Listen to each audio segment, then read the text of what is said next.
కాలమంత నా చేతిలో, లోకమంత నా దృష్టిలో, నన్ను నమ్మిన వారికే నిత్య జీవపు మార్గమే.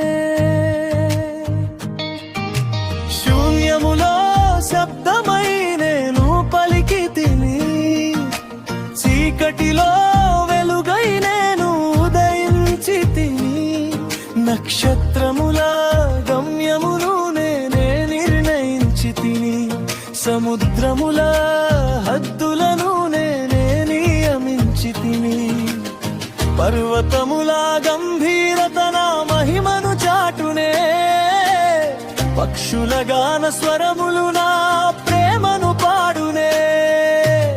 భూమ్యాకాశ సృష్టి అంత నా చేతి కార్యమే, నన్ను వెదకు వారికెల్లా నేనే జీవా